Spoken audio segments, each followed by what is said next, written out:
Hello friends, स्वागत है हमारे यूट्यूब चैनल पर। आज हम इस वीडियो में भारत का भूगोल इंडियन जियोग्राफी इंडियन जियोग्राफी के अंतर्गत हम भारत की मिट्टियों का अध्ययन करेंगे, जो कि प्रत्येक एग्जाम के लिए बहुत ही महत्वपूर्ण है। साथ ही साथ हम वीडियो के अंत में प्रीवियस ईयर में यहाँ से जो प्रश्न पूछे गए थे उसका अध्ययन करेंगे। तो चलो वीडियो स्टार्ट करते हैं। भारत की मिट्टी, जिसे मुद्रा कहा जाता है। मुद्रा की हम पहले परिभाषा देख लेते हैं। मुद्रा भूमि के ऊपर पाई जाने वाली दानेदार परत है, जिसका निर्माण मूल रूप से चट्टानों के विखंडित होने, उनमें वनस्पति व सड़ने गलने तथा जलवायु की क्रिया से निर्मित अम्लीय पदार्थ से लाखों वर्षों की प्रक्रिया के बाद मुद्रा का निर्माण होता है। यानी कि जब वनस्पति जीवों के सड़ने गलने तथा जलवायु प्रक्रिया से अम्लीय पदार्थ से लाखों वर्षों की प्रक्रिया के बाद मुद्रा का निर्माण होता है। मिट्टी के अध्ययन के विज्ञान को हम मुद्रा विज्ञान कहते हैं। मिट्टी के अध्ययन के विज्ञान को मुद्रा विज्ञान जिसे पेडोलॉजी इंग्लिश में इसको कहा जाता है। यहाँ से प्रश्न आ सकता है कि पेडोलॉजी किसे कहा जाता है, तो पेडोलॉजी मुद्रा को कहा जाता है। देखिए, भारतीय कृषि अनुसंधान परिषद ने भारत की मिट्टी को 8 वर्गों में विभाजित किया है, जिसमें से हम देख लेते हैं कौन कौन से हैं। पहला है जलोढ़ मिट्टी, दूसरा है काली मिट्टी, तीसरा है लाल मिट्टी और चौथा है लेटराइट मिट्टी, पांचवा है पर्वतीय मिट्टी, छठा है दलदली मिट्टी, सातवां है मरुस्थलीय मिट्टी और आठवां है लवणी मिट्टी। यह मिट्टी को 8 प्रकार से, इसको 8 वर्गों में बांटा गया है। कौन बांटा गया है? भारतीय कृषि अनुसंधान परिषद के द्वारा मिट्टी को 8 वर्गों में इसका विभाजित किया गया।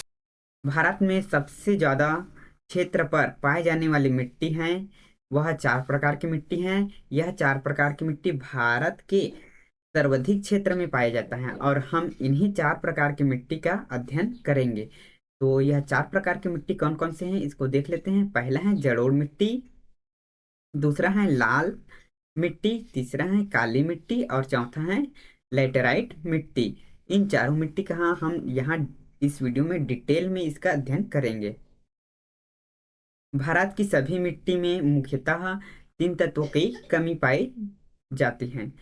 देखिए, यह महत्वपूर्ण तथ्य है, इसको आपको याद रखना है कि भारत के सभी जितने भी प्रकार की मिट्टी होती हैं उसमें यह 3 तत्वों की कमी पाई जाती है। या पहला है नाइट्रोजन, दूसरा है फास्फोरस और तीसरा है ह्यूमस।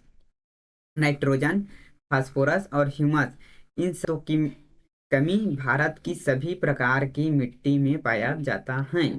यह बात आपको ध्यान में रखना है। ह्यूमस, ह्यूमस किसे कहते हैं इसको देख लेते हैं। ह्यूमस यह भूरे काले रंग का कार्बनिक पदार्थ है। पेड़ पौधों तथा जंतुओं के प्राकृतिक रूप से सड़ने गलने विघटन से जो कार्बनिक पदार्थ का निर्मित होता है उसे हम ह्यूमस कहते हैं। साधारण शब्दों में, जैसे कि पेड़ पौधे के सड़ने गलने से जो पदार्थ निर्मित होती हैं उसको हम ह्यूमस कहते हैं। अगला है जलोढ़ मिट्टी। जलोढ़ मिट्टी, जलोढ़ मिट्टी को इसे दोमट मिट्टी और कछारी मिट्टी भी कहते हैं। मिट्टी को दोमट मिट्टी और कछारी मिट्टी के नाम से भी जाना जाता है। जलोढ़ मिट्टी नदियों द्वारा पहाड़ी क्षेत्रों से लाकर मैदानी क्षेत्रों में बिछा दी जाती हैं।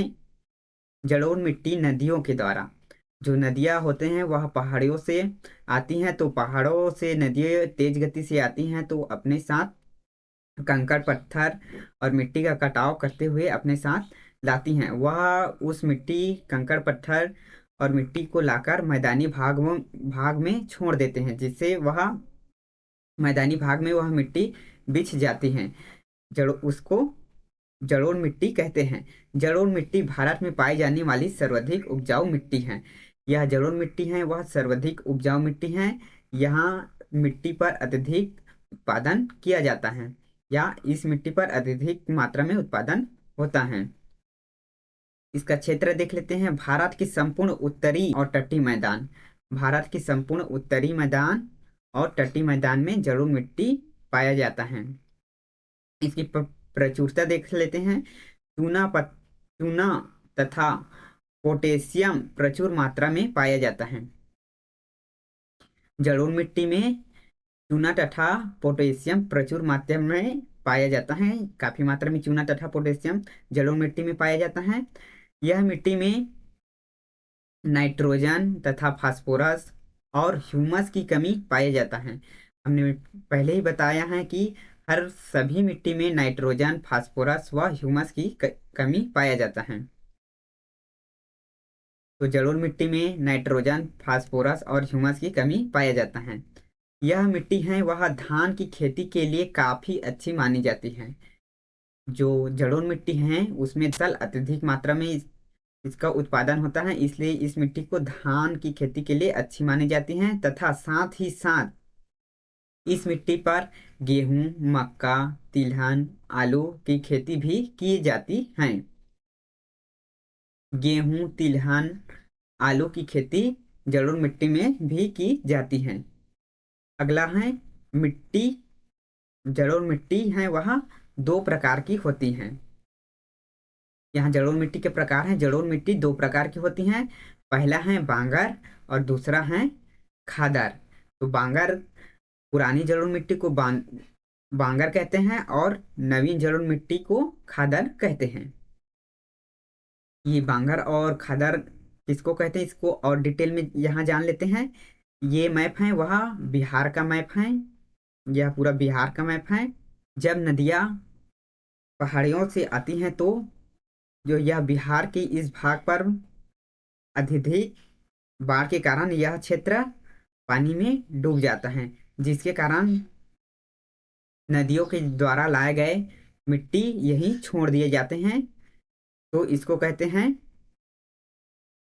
खादर। यहाँ पर प्रत्येक वर्ष नदियों के द्वारा नई मिट्टी लाकर छोड़ दिए जाते हैं, तो यहाँ यह क्षेत्र को हम खादर कहते हैं। यहाँ नई जलोढ़ मिट्टी प्रत्येक वर्ष होता है।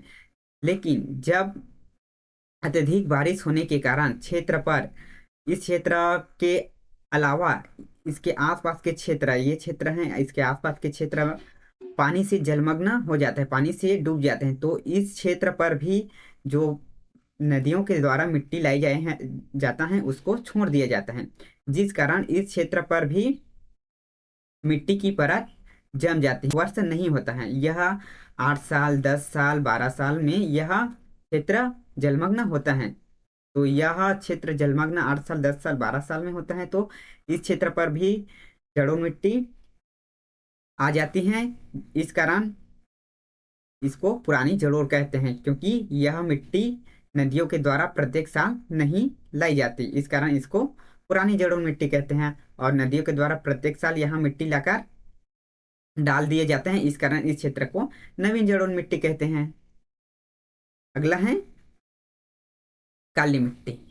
काली मिट्टी, काली मिट्टी का निर्माण बेसाल्ट चट्टानों के टूटने फूटने से होता है। काली मिट्टी का निर्माण बेसाल्ट चट्टानों के टूटने फूटने से होता है। देखिए काली मिट्टी का निर्माण कैसे होता है, इसको डिटेल में देख लेते हैं। देखो, ज्वालामुखी जब विस्फोट होता है, ज्वालामुखी जब विस्फोट होता है, विस्फोट से क्या निकलते हैं? बेसाल्ट।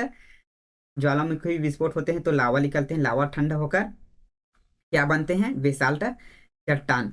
यह बेसाल्ट चट्टान टूट फूट कर, बेसाल्ट चट्टानों के टूटने फूटने से काली मिट्टी का निर्माण होता है।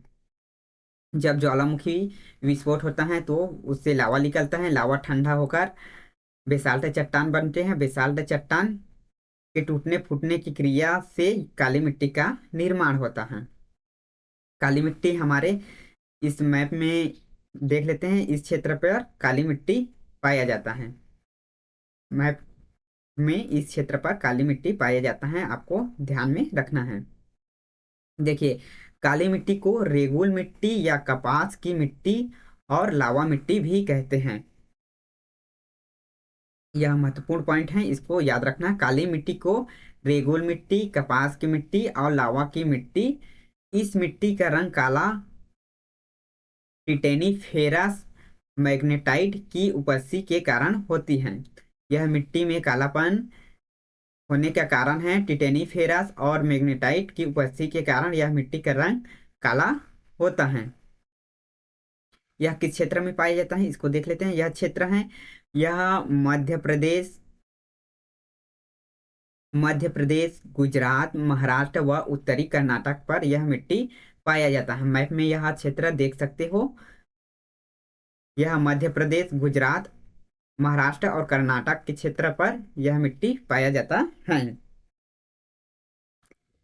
प्रायद्वीपीय भारत में काली मिट्टी सबसे ज्यादा पाई जाती है। प्रायद्वीपीय भारत में काली मिट्टी सबसे अधिक मात्रा में पाया जाता है। काली मिट्टी का सबसे ज्यादा विस्तार महाराष्ट्र में देखने को मिलता है। कपास की खेती के लिए बहुत ही उपयुक्त है। कपास की खेती काली मिट्टी में अत्यधिक मात्रा में किया जाता है और यह मिट्टी सर्वाधिक मात्रा में देखने को हमें महाराष्ट्र में देखने को काली मिट्टी मिलता है। आगे चलते हैं। काली मिट्टी को जूते हुए खेत की मिट्टी भी कहते हैं। देखिए, यह काली मिट्टी है, उसको जूते हुए खेत की मिट्टी भी कहते हैं, क्योंकि यह काली मिट्टी में जल सोखने की क्षमता अत्यधिक होती है। जो काली मिट्टी है उसमें यह काली मिट्टी जल ग्रहण करने की क्षमता इसमें अत्यधिक मात्रा में होती है अन्य मिट्टी के मुताबिक।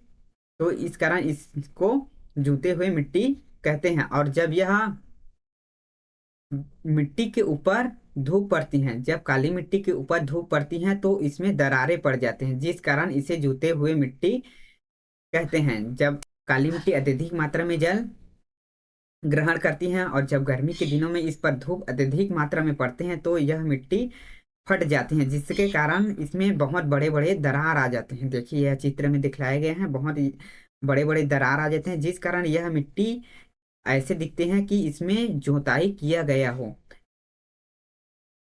अगला है लाल मिट्टी। देखिए, लाल मिट्टी है, वह लाल मिट्टी प्रायद्वीपीय भारत के कम वर्षा वाले क्षेत्र में पाए जाते हैं।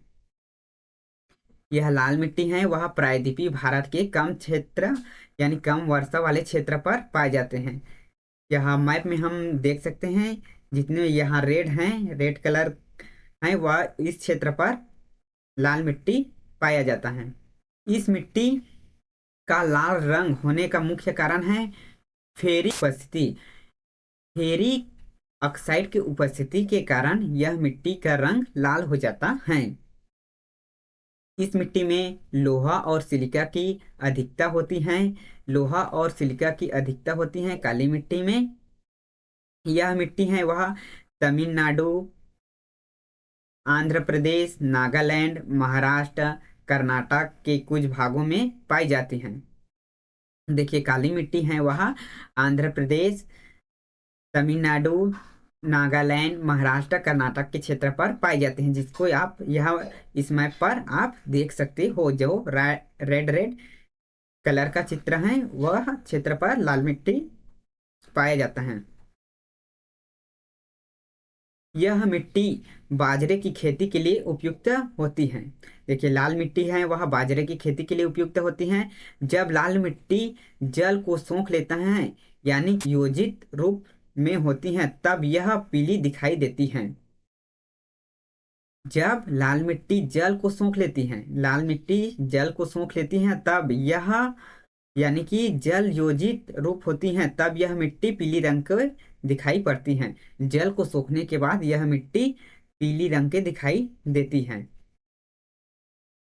अगला है लेटराइट मिट्टी।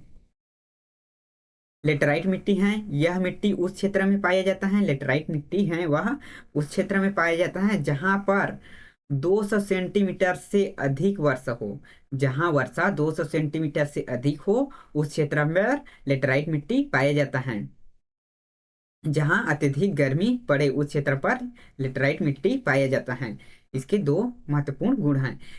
इसे मखरली मिट्टी भी कहते हैं। देखिए यह महत्वपूर्ण है, इसको ध्यान में रखना। राइट मिट्टी को मखरली मिट्टी भी कहते हैं। एग्जाम में यहाँ से प्रश्न आ सकता है कि मखरली मिट्टी किसे कहते हैं, तो मखरली मिट्टी है वह लेटराइट मिट्टी को मखरली मिट्टी कहते हैं। आगे देखते हैं, इस मिट्टी में लौह ऑक्साइड और एल्यूमिनियम की मात्रा भरपूर होती है। देखिए लेटराइट मिट्टी में लौह ऑक्साइड और एल्यूमिनियम की मात्रा अत्यधिक मात्रा में होती है। लौह ऑक्साइड के कारण ही मिट्टी का रंग भी लाल होता है। देखो लौह ऑक्साइड इस मिट्टी में लेटराइट मिट्टी में होने के कारण इसका रंग लाल होता है। इस मिट्टी में निक्षालन निक्षालन की क्रिया देखने को मिलती है। यह मिट्टी मुख्यतः केरल, कर्नाटक, तमिलनाडु, महाराष्ट्र के कुछ हिस्से में और उड़ीसा, मेघालय, असम के कुछ हिस्से में। देखिए मैप पर यहाँ जो रेड रेड का कलर लगा है उस क्षेत्र पर लेटराइट मिट्टी पाया जाता है, आप इस मैप से देख सकते हो।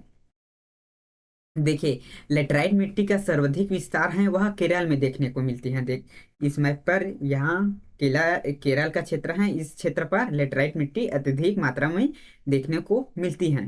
लेटराइट मिट्टी यह चाय, कॉफी, इलायची व काजू की खेती के लिए सर्वाधिक उपयुक्त है।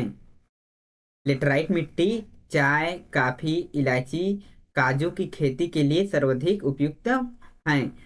इस मिट्टी पर चाय, कॉफी, इलायची और काजू की खेती किया जाता है। लेटराइट मिट्टी का उपयोग ईंट बनाने के लिए किया जाता है। ईंट बनाने के लिए किया जाता है, यह मिट्टी से ईंट बनाया जाता है क्योंकि इसमें होते हैं, इस कारण यह मिट्टी फटती नहीं है और ईंट में मजबूती आती है, इस कारण इस मिट्टी से ईंट बनाया जाता है। अगला है लवणी मिट्टी। जब मिट्टी की प्राकृतिक छरी होती है और उनमें नमक की मात्रा बढ़ जाती है तो उसे लवणी मिट्टी कहते हैं। यानी कि जब मिट्टी में क्षारीयता अधिक होती है, जो मिट्टी में नमक की मात्रा बढ़ जाती है, मिट्टी में नमक की मात्रा बढ़ जाती है तो उसे लवणी मिट्टी कहते हैं।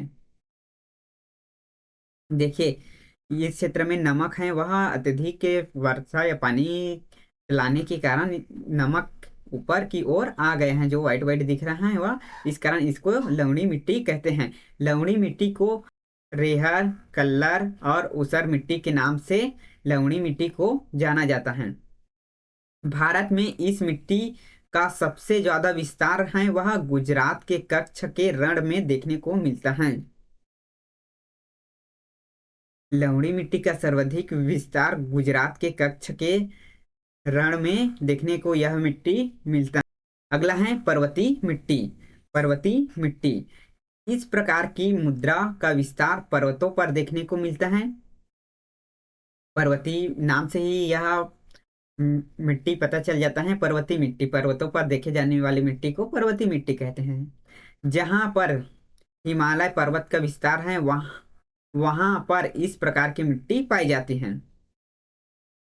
पर्वतीय मिट्टी का विस्तार प्राय जम्मू कश्मीर, लद्दाख, हिमाचल प्रदेश, उत्तराखंड, सिक्किम, अरुणाचल प्रदेश में देखने को मिलता है। देखिए यह पर्वतीय ढालों पर सेब, नाशपाती, चाय की खेती की जाती है। पर्वतीय ढालों पर सेब, नाशपाती और चाय की खेती किया जाता है। इस क्षेत्र पर यह मिट्टी पाया जाता है, आप देख सकते हो यह पर्वतीय मिट्टी इस क्षेत्र। अगला है मरुस्थली मिट्टी। मरुस्थली मिट्टी है वह मरुस्थली मिट्टी इस प्रकार की मिट्टी में मृदा में नमी की कमी पाए जाते हैं। जो मरुस्थली मिट्टी है उस मिट्टी में नमी की कमी पाया जाता है। मरुस्थली मिट्टी में नमी की कमी पाया जाता है। इसका विस्तार भारत के मुख्यतः राजस्थान, गुजरात, दक्षिण पंजाब और दक्षिण हरियाणा क्षेत्र को में देखने को मिलता है। मैप में यहाँ देख सकते हो मरुस्थली मिट्टी है वह राजस्थान, गुजरात, दक्षिण पंजाब और दक्षिण हरियाणा में देखने को मिलता है। मरुस्थलीय भूमि होने के कारण यहाँ पर खाद्यान्न उगाना आसान नहीं है, पर मोटा अनाज जैसे कि बाजरा, ज्वार, सरसों की खेती। देखिए, मरुस्थलीय मिट्टी में उपजाऊ कम होने के कारण यहाँ पर खेती करना बड़ा ही मुश्किल होता है, पर यहाँ अनाज जैसे कि बाजरा, ज्वार और सरसों की खेती यहाँ पर किया जाता है। अगला है दलदली मिट्टी। दलदली मिट्टी का विकास अत्यधिक वर्षा और वनस्पतियों के सड़ने गलने के कारण होता है। जो यह दलदली मिट्टी है, इसका निर्माण अत्यधिक वर्षा, वनस्पतियों के सड़ने गलने के कारण यह दलदली मिट्टी का निर्माण होता है। दलदली मिट्टी में ह्यूमस की मात्रा अत्यधिक होती है। दलदली मिट्टी में ह्यूमस की मात्रा अत्यधिक मात्रा में होती है। दलदली मिट्टी का विस्तार है वह मुख्यतः केरल, उत्तराखंड, पश्चिम बंगाल के कुछ क्षेत्रों में देखने को मिलता है।